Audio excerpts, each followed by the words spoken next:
ќе завршиме со уште едно последно прашање од незиното интервју со mkd.mk, во кое што ќе им го усмериме на оние кои што тврдат дека Силјановска Давкова ќе одбие да го почитува Преспанскиот договор. Нели, тоа е причината поради која што тие инсистираат да се гласа, бидејќи таа кога ќе стане председател, ќе почне да го превраќа процесот на менувањето на името. Прашањето гласи вака: ако станете председателка, како ќе се справите со тоа, знаејќи дека од самиот почеток сте против овие решенија од Преспанскиот договор? Вие ќе мора да седнете на маса, во фотелја, на конференција, на средба на која ќе бидете именувани како председател на Република Северна Македонија и во Македонија и во странство. Да, во случајов актуелниот председател е во огромна предност. Тој беше избран како председател на Република Македонија, се заколна како председател на Република Македонија и се разбира сака така и да го заврши мандатот. Јас не сум тип на талибанка, талибанец. Предавам уставно право. Се разбира дека немам намера да ги симнувам надписите. Но отворено кажувам дека тоа е решение, не е решение што мојот ум и знаење за уставното право и срцето ќе го прифатат. Јас ќе го држам отворено тоа прашање, ќе укажувам на правните дефекти, на задолжителното меѓународно право, на кршењето на уставот како причина за преиспитување на тие решенија. Се разбира, сето тоа во правна простапка пред овластени институции. Кои овластени институции? Уставниот суд, тој. Тука е таа лага што ни ја сервираат и луѓето што не може да ја почувствуваат, да ја видат, бидејќи се слепени од пропагандата. Пропагандата, перењето на мозоците трае 24 часа. 7 дена во недела, 365 дена во 30 дена во месец, нема прекин. Која институција ќе еве, гледаме Иванов, институцијата председател, дали една институција ја заштити од 27 април навака? Не.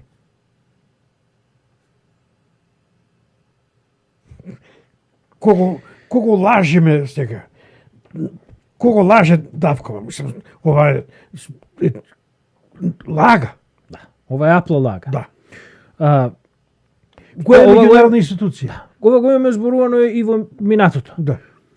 До сега има напишано, не знам веќе колку книги се има напишано за тоа дека целиот процес за менување на името на Македонија, односно оспорувањето на нашето име од страна на Грција, е правен абсурд. Да. Па повторно се случи промената на името. Затоа параграфот за новка, Да, 26, 27. 26 26 и 27, Да. двата се. јасно го објаснува единствениот пат како ќе се врати името Република Македонија. Ќе се поништат сите овие глупости кои ги направи СДС, системот во кој СДСМ, ДПМНЕ. Да. Се ќе се поништи. И тоа на база на ова мислење на Венецијанската комисија. Ние тоа му го напишавме на Груевски, мислам 2011 година. Не, 2013 година или 2012, која понесува иницијативата за решение на како да се врати името. Неколку вестника пренесоа и тоа ја пренесоа иницијативата и се замолча. До ден денеска никој не сме да го спомене. Тоа е единственото решение.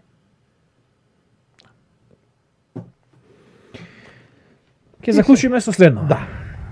Силјановска Давкова настапува како професор по уставно право и наводен борец за конституционализмот, односно за владење на уставот и правото. Таа истовремено настапува и како голем патриот. Денеска се буса во гради и вика дека таа е комита од прв заваз. Да.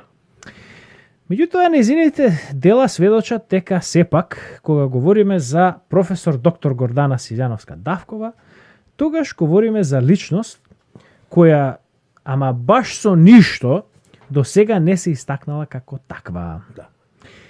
Сега, можно ли е толку длабока промена на карактерот и на менталниот склоп на нејзини години? Ги поминав тие години, знам дека не е можно. Можно ли е човек од нејзин професионален и академски калибар да не бил запознаен со отварањето на архивите на службите на државната безбедност и со изобилството на докази во нив за продолженото дејствување на овој орган во антимакедонска насока? Нема шанса. Нема можност да не знаел. Можно ли е, како што таа тврди, дека дури сега и станува јасно дека структурите на УДБА се регенерирале, а дека фамилијарното наследство во безбедносните служби има толку длабоки корени во однос на комунизмот? Ако навистина не знаел, веднаш треба да се пензионира самата и да се затвори на некој манастир, бидејќи е срамно била представник на Македонија. Значи, во Венецијанска комисија. Таа е изберена да го воспостави правниот поредок во државата. Да помогне. Преку тоа што преку мислењата Венецијанска комисија да ги пренесува во Македонија. Да инсистира, да секој ден присутна кога власта, кога Уставниот суд или некоја од институциите не ги почитува одредбите мислењата на Венецијанската комисија. Ние прв пат сега слушаме дека го пријавила само Груевски. И сега, а каде се 50.000 досие што ги водеше Фрчковски? Што се отворени во времето на Фрчковски? Каде се прислушуваните разговори од тоа време? Неуставни. Колку жртви има? Зошто нема ни еден судски процес за тие прогонувања? Еден судски процес нема. Една кривична пријава не поднела СДБ.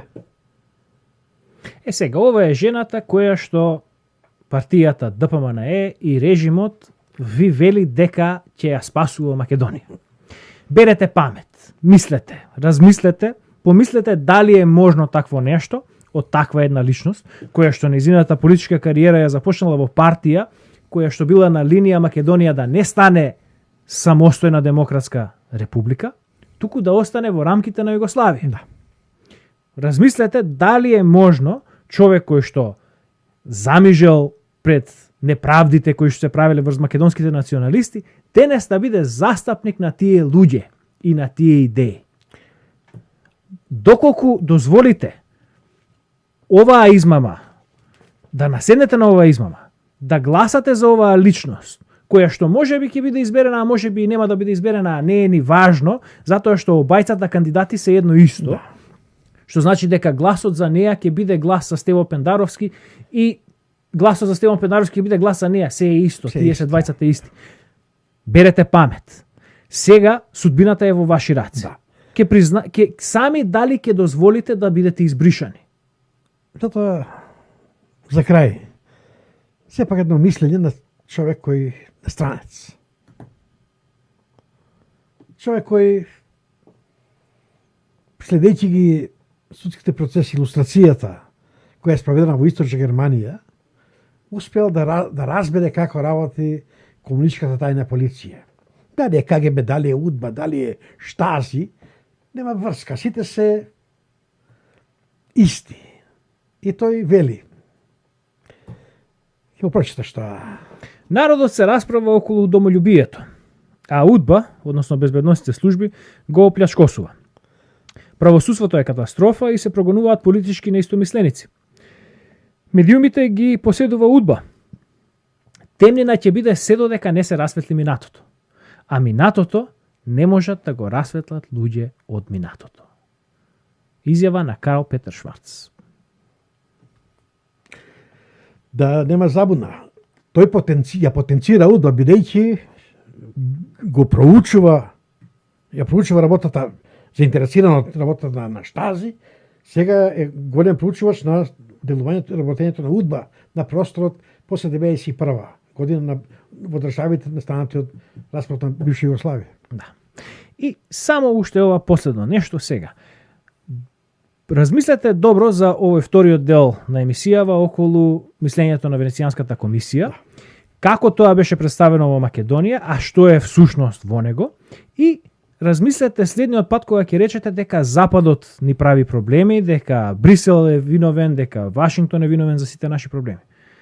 Погледнете објективно на работите и размислете што се случува. Повторно ќе речам, берете памет. Се надевам дека ви се допадна содржинава. Ве молиме да ја ширите, ве молиме вашите новонаучени сознанија да ги споделувате со вашите пријатели, роднини и непријатели, да се обидеме сите да се сплотиме заедно во оваа борба, бидејќи само заедно можеме да постигнеме нешто. Разделени, остануваме поробени. Така. Придружете ни се во оваа наша борба за осознавање и распространување на вистината, затоа што само вистината е она што ќе не ослободи. До следниот пат, до гледање. До гледање.